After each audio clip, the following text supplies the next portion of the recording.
reading at my home in my free times. I find in Internet Explorer the new words I don't understand the meanings. The most beautiful experience learning English at the university was I want to tell the movie in English. The movie is called Always By Your Side. It is very, very sad. Uh, I was very nervous because my lexicon is terrible, terrible. The nurse don't know. For me, this is during the career in English was the sing song in English, on sometimes. But to the time in present time is very easy. The hardest. Mm, the hardest during the career,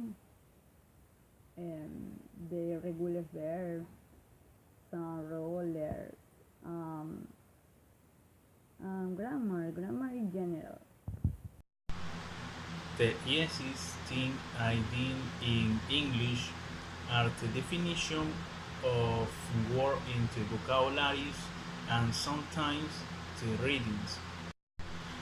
The hard I recommend you the best of your effort if you don't like the language very much. It is important for your personal and professional life. Reading in English will serve you well.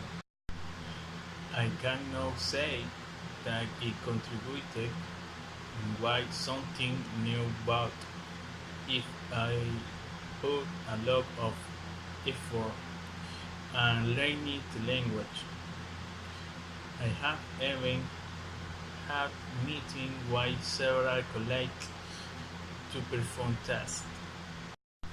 Hi, my name is Daniel Tumbaco, and my experience in the university in the matter of English feels a little tedious because very like the main language.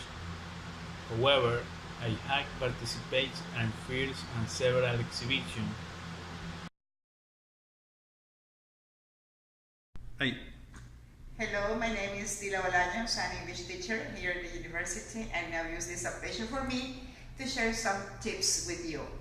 Well, definitely I think that the first thing that a student should do in order to learn a new language, especially English, is to be in contact as possible with the language. Some of the suggestions I always give to my students are, for example, to watch videos, to watch any kind of movies, and maybe use Netflix in English language, and obviously to use the Google resources in order that you can get in contact, in real contact with that. The second suggestion and tip is also about music. I think that people is always involved with music, and definitely that is a good way. It's a good motivation for people to learn with some kind of music. But going beyond to that, I think that also it's important to reinforce some parts of the writing process onto the reading process. And it's always good to check some kind of links or resources on internet that will help you to manage and to study more about that. Also, from time to time, it's good to have a good book and read, especially if there is any kind of additional resources, for example, audios or CDs, some packages including reading sections in that, and will help to you in order that you have a good language proficiency. And also for me, the most important of this, the resources, the time that you take in order to study, it's about the motivation, the intrinsic motivation that you have to do in order to learn that. If you are not motivated, it's impossible to do so many things. I hope that will help you in the way that you can do it, and obviously good luck in your studies. Thank you.